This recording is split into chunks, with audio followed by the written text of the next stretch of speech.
mummy sorry ମୁଁ ସମ୍ଭାଳି ପାରୁନି ମମ୍ମି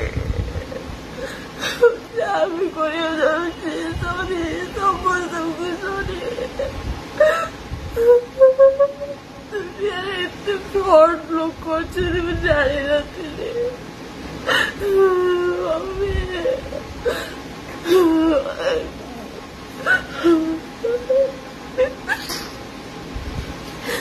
5 ବର୍ଷ ରିଲେସନରେ ରହିକି ବି ଏବେ ମାର୍ଚ୍ଚ 1ରେ ବାହା ହେଇଥିଲି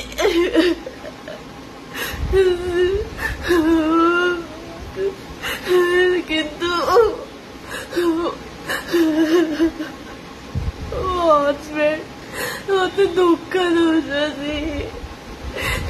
ଆଉ ଜଣଙ୍କ ସହ ରିଲେସନରେ ଅଛନ୍ତି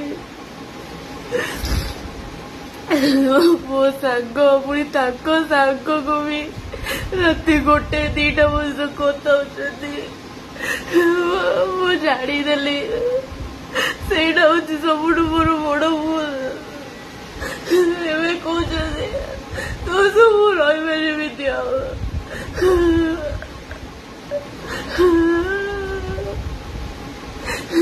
डिवोर्स अरे यार वो बहुत कष्ट सही यार छोट बड़ू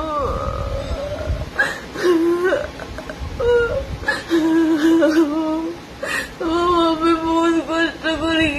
तीन को बहुत बड़ कर भावु नथी एमती बहुत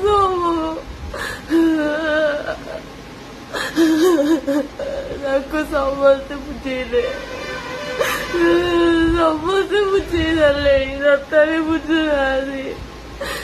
छुट्टी 10 दिन आसिक झगड़ा खाली झगड़ा चलती वो ऑफिस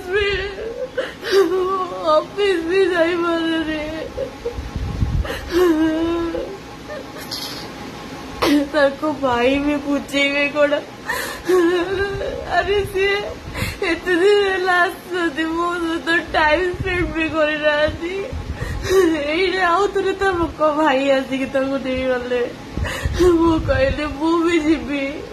तोते भी मत कहते ते लगुच तोर भाया रिलेसन रही पार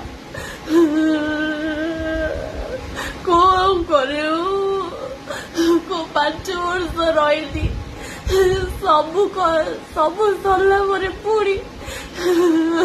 मैरेज पर किए कौन एमती रही कहीं मत बाहुल कहीं मत बाहुल मुझे क्षमा कर दे मम्मी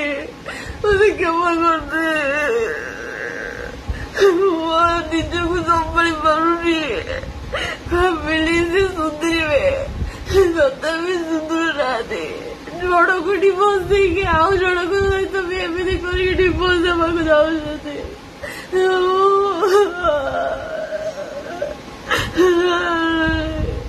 ये गोटे फ्रॉड मोस थाना को भी जाइली से बुझेले तोते भी सही गोटे कथा ये गोटे कथा निजको संभाली पारनी मम्मी